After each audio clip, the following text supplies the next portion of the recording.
Hello, everyone. Thank you so much for coming to the presentation.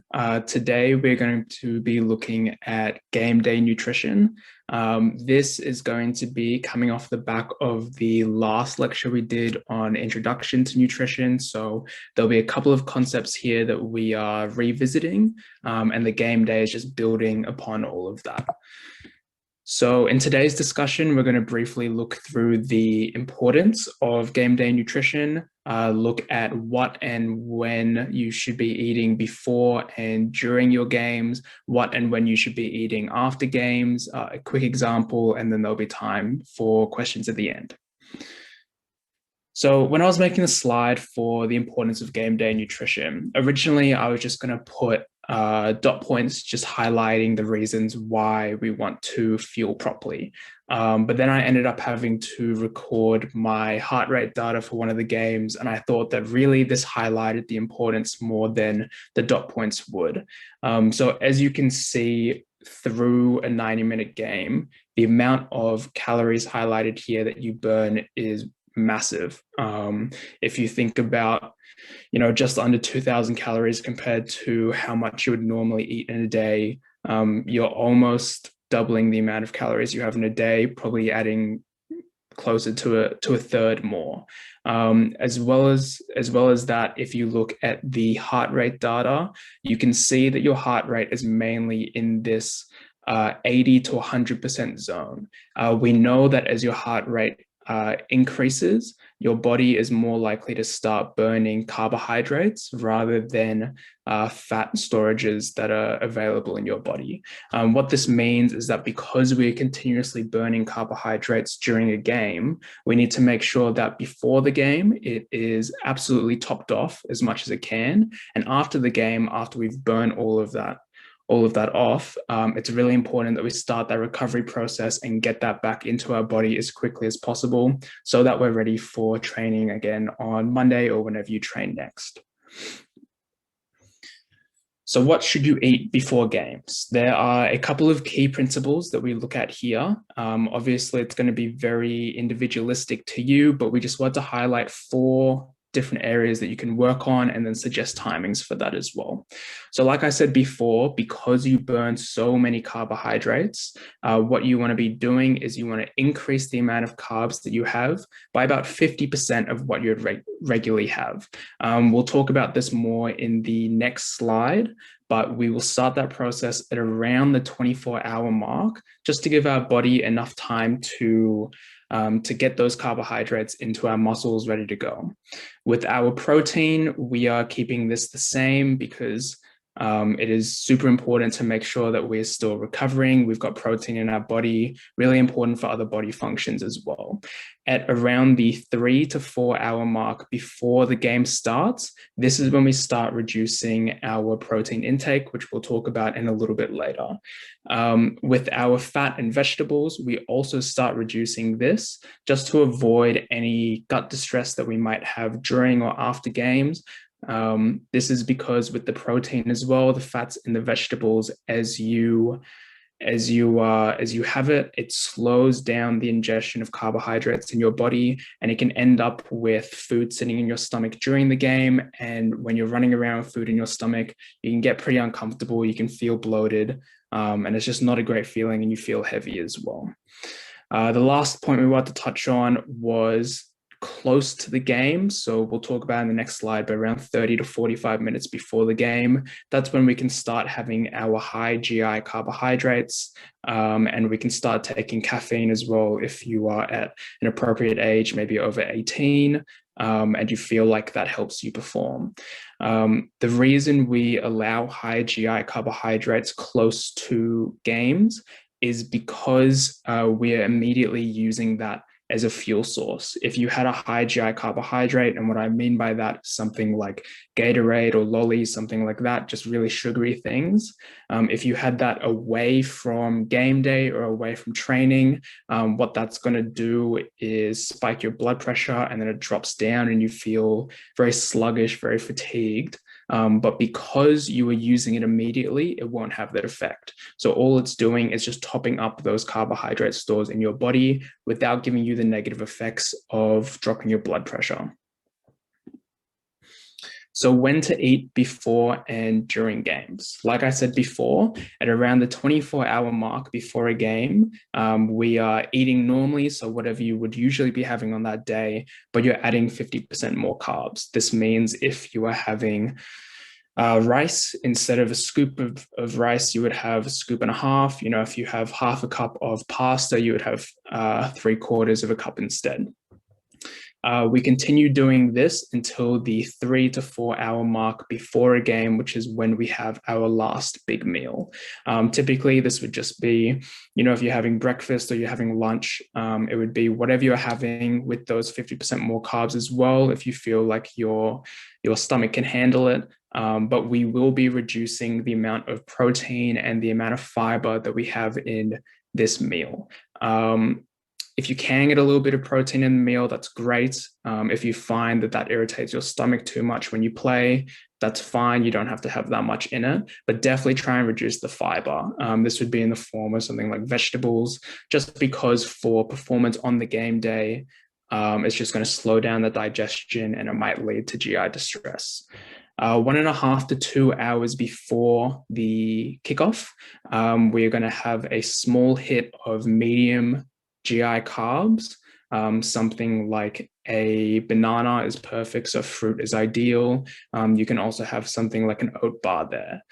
So something which is going to digest in your stomach fairly quickly, but it's not at the same level of something like a lolly or something like that, where you'll just crash before the game starts. Then at the 30 to 45 minutes before, because it's so close to the game, this is when you can have that small intake of high GI carbs. So three to four lollies is perfect. Gatorade is perfect. And, you know, if you were over 18, you can have some caffeine here as well. Definitely try not to go over like 2 cups of coffee, absolute maximum. I believe the recommendation is 2 milligrams per kilo of body weight of caffeine is allowed. That is quite high. So really play around with that yourself. You know, you don't want to come into the game on a massive adrenaline rush because of the caffeine and then just run yourself into the ground in the first 45 minutes. Some people might feel anxious having that much caffeine when they play. You know, play around with it, see what's best for you, and make that decision. Also keep in mind, if you do have a later game, that caffeine is going to make it a lot harder to sleep and it's going to be detrimental for your recovery. So just keep in mind, weigh up the pros and cons of performance in the game and your recovery, and make a decision of whatever works best for you. I also wanted to note that with the 30 to 45 minutes before the game for high GI carbs, what this means is 30 to 45 minutes before kickoff. This means you are going to be having it quite close to when you start warm-up. Most people start their warm-up maybe half an hour before the game starts. So definitely play around with that. See how close you can get, you know, ingesting these high GI carbs without feeling uncomfortable, without feeling heavy when you warm up. Play around with it, but try not to go over that 45-minute mark. This is because, like I said before, you know, that's kind of getting to the point where you risk dipping and crashing just before the game starts.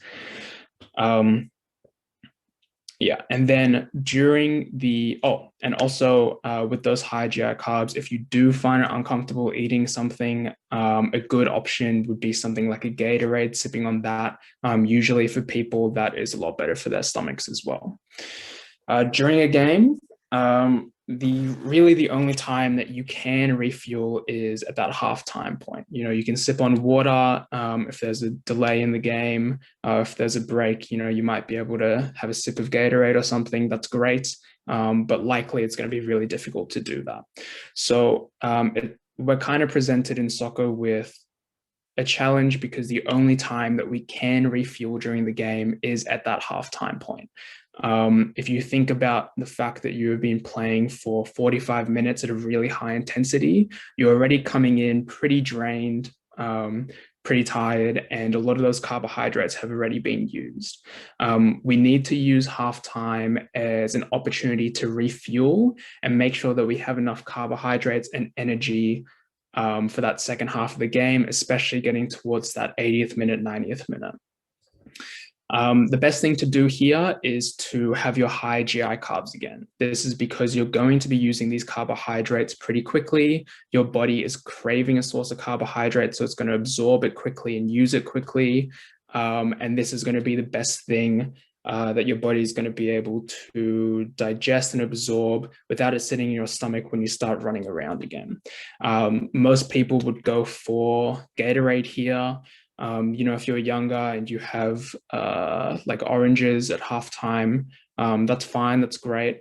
If you really want to get specific with it, maybe just if you're having the orange, just like suck on the juice instead of actually eating the fiber. But you'll be fine. You'll be fine either way. Play around with it, see what works best for you. So what to eat after games? This is the point where it's really important that we start refueling immediately, but we also need to take into account that, that's the end of the training week. So it's an opportunity to reward yourself as well, which is fantastic.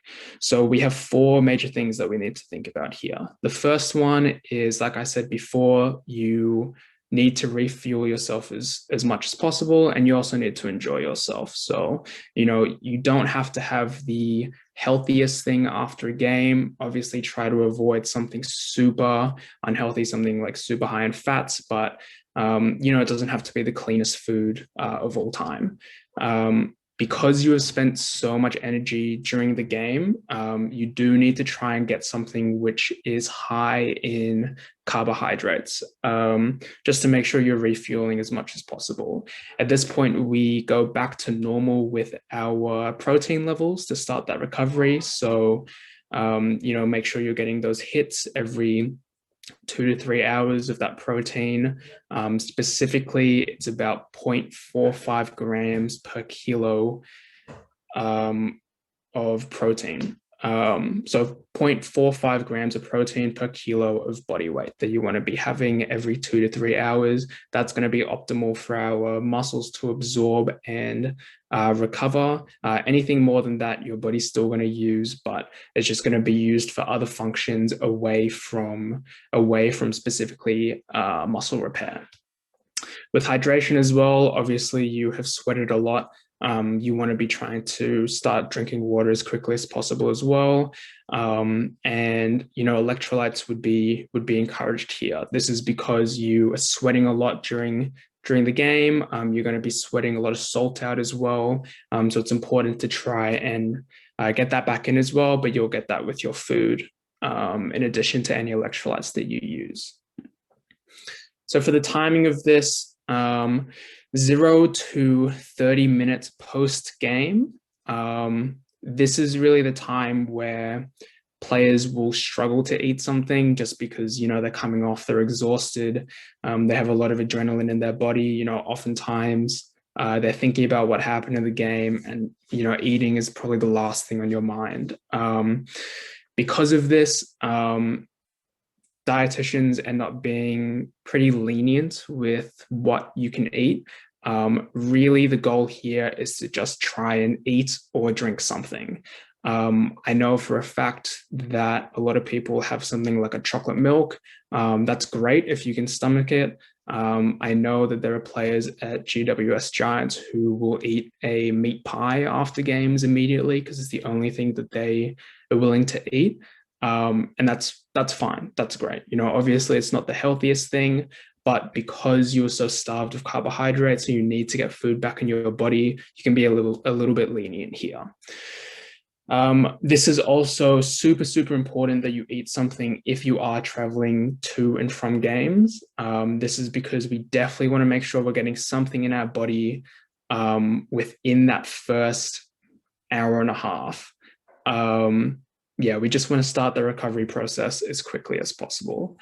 On top of this, with your hydration, remember your sweat rate. If you didn't come to the last lecture, what this means is that it is the amount that you sweat during the game. So, if you bring a scale the first time or do it a couple of times, weigh yourself before the game, weigh yourself after the game, if you're comfortable, and record the amount of fluids that you've drunk in between. And then from there, you can figure out how much weight you've lost through sweating during the game. From here, we want to, in that first 90-minute window, replace your sweat rate 1.5 times. So if you sweat a liter of water out, so you'll lose a kilo of weight during the game, you want to have 1.5 liters of water in that first 90 minutes. At that 1.5 to 2 hour mark, this is when you're probably home. You can have that larger meal, and this is when you can reward yourself as well. It's pretty common that someone will have like a pizza, something like that. Maybe stay away from like something like a Meat Lovers if you want to try and be a little bit more switched on with your nutrition. But any pizza with some sort of meat topping is fine. Like I said, you've burnt so many calories that this is the time where you can have a bit more of a discretionary food, something that might be seen as slightly unhealthier. Just because you've trained so much, you've burned so many calories, this is when you can fit it in, and it ends up being pretty beneficial that you're eating something high in calories.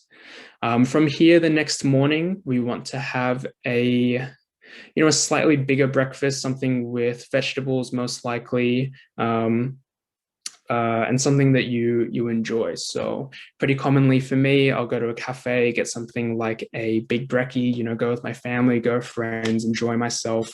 It's usually people's day off of training. So this is really the time where you get to relax and enjoy what you eat. So have that big brekkie in the morning, something with vegetables, something with protein, something with carbs, anything like that is fine. And then from there, because it's likely your rest day, you just go back to that normal nutrition that we talked about. So you go back to those plate ratios that we discussed. For your rest day, you'll be having less carbohydrates, more vegetables, and the same amount of protein. So a quick example that I want to go through would be a 2 p.m. kickoff. So obviously at 2 p.m. the day before, we've started that 24-hour cycle where we're increasing our carbohydrates by 50%. Whatever you would have normally, if it's a training day, rest day, whatever you're doing, or if you are, under 16, you have that third plate, just add on 50% more carbohydrates to that. And you're flying. When you wake up, maybe around 8:30, you want to have your breakfast, something like peanut butter and protein oats with some banana with it. You're getting plenty of carbohydrates. You're still allowed to have that hit of protein, a little bit of fat if you're comfortable with it, and it's not going to be detrimental for the game.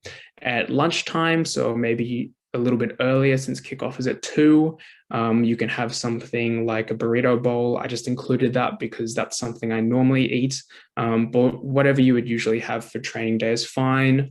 Play around with the carbohydrates if you want to add more or not. Test it out and see how your gut reacts to it, and go from there. As a note as well, I just wanted to emphasize the fact that with the burrito bowl or with whatever you're having, you're trying to reduce that fat and fiber intake. So for example, with the burrito bowl, you would take out the beans, maybe ask for more rice if you wanted instead, just to reduce that fiber and try and keep the carbohydrates the same. From there at 12:30, we have a snack, something like an oat bar. I put banana here as well. Pre-game boost, half an hour before, is when you would have that handful of snakes, maybe sip on some Gatorade and have that caffeine if you're comfortable with it. And then post-game, we get something in really quickly. So I usually have an Up and Go Energize. Chocolate milk is fine. Just whatever you're comfortable eating, go for it. We also want to start hydrating as quickly as possible. So we're getting plenty of water in as well.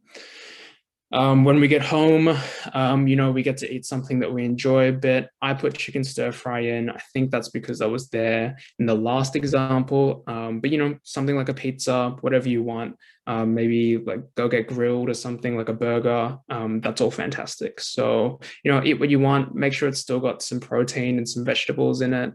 But make sure it's also high in carbohydrates and you can refuel your body.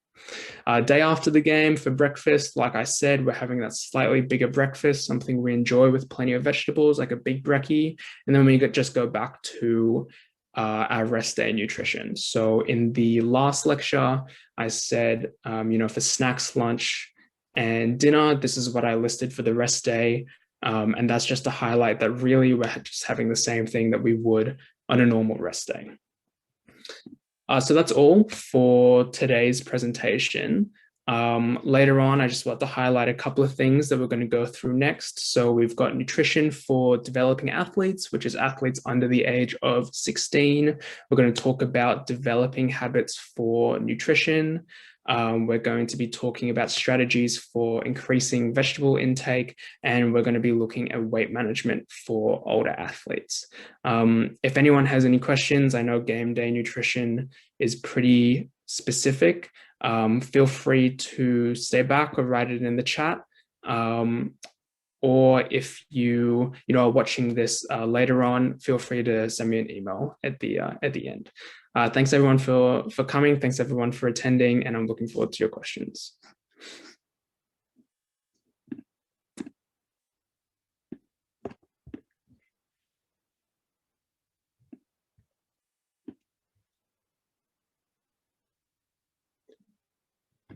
So we've got a question here. It says, is it true that you need sugar for electrolytes to enter your cells?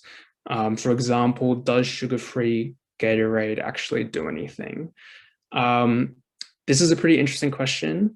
It isn't true that we need sugar for electrolytes to enter our cells. Any form of hydrolyte tablet is fine, just because electrolytes really is just salt. Essentially it's just salt. So any form of that is fine. The reason why some people stay away from sugar-free Gatorade is because for optimal performance around your game day and stuff like that, the sugar is fantastic to have. So when you have that sugar, you're actively refueling your body, getting that sugar in, getting those carbohydrates in. But the electrolytes just add as another way to hydrate ourselves. When you are training, your body is going to be more okay with taking up higher amounts of hydration, higher amounts of water, but those electrolytes are just there to replace the salt.